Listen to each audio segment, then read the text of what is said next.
2 సార్లు కడిగేసారండి పెసరపప్పు. ఇప్పుడు 2 గ్లాసులు నీళ్ళు వేసి ఉడకబెట్టుకోవాలి. నీళ్ళు వేసి ఉడకబెట్టేసుకోవాలి.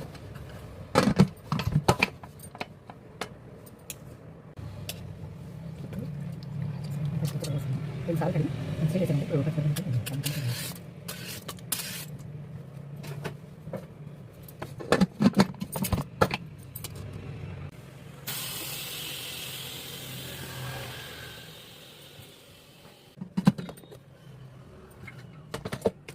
పప్పు రెడీ అయిపోయింది. పప్పు టమాటా బాగా ఉడిపోయింది. పప్పు గుత్తుతో బాగా కొంచెం ఎలా మెరుపుకొని ఇప్పుడు పోపు పెట్టేసుకున్నాం. పప్పు టమాటా మీరు ఎంతమందికి ఇష్టం నాకు కామెంట్లో చెప్పండి. మా ఇంట్లో అయితే ఫేవరెట్ డిష్. ఓకేనండి, ఇది పోపు పెట్టేసుకున్నాం. ఇప్పుడు పప్పుకు పోపు వేసేసుకున్నామండి.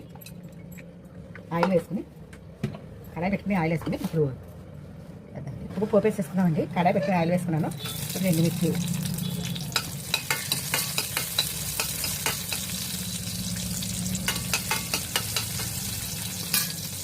ఇందులో కొన్ని ఆవాలు వేసుకున్నాం, కొన్ని మెంతులు,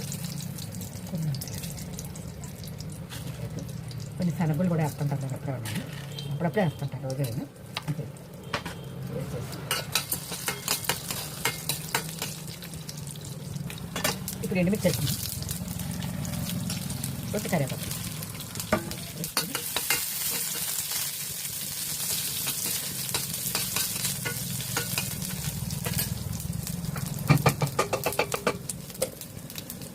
బాగా వేగిన తర్వాత ఈ పప్పు వేసేస్తున్నాను.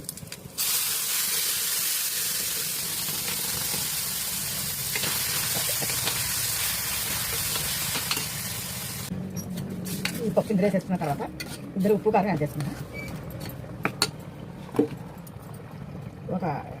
మీరు టేస్ట్కి సరిపడా కారం, కొంచెం కారం ఎక్కువ తింటామండి. టేస్ట్కి సరిపడా ఉప్పు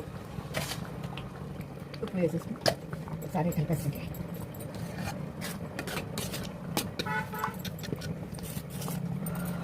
ఇదిగోండి, ఇది వెల్లుల్లిపాయ జీలకర్ర పేస్ట్ అనమాట. ఇది ఒక 1/2 టేబుల్ స్పూన్ వేసుకుంటే చాలా టేస్టీగా ఉంటుంది. ఒక 1/2 టేబుల్ స్పూన్ పేస్ట్ వేస్తాం. ఇది చాలా టేస్టీగా ఉంటుంది. ఓకే, పప్పు టమాటా రెడీ అయిపోయింది. ఇప్పుడు ఈ డిష్లో తీసేస్తున్నామండి.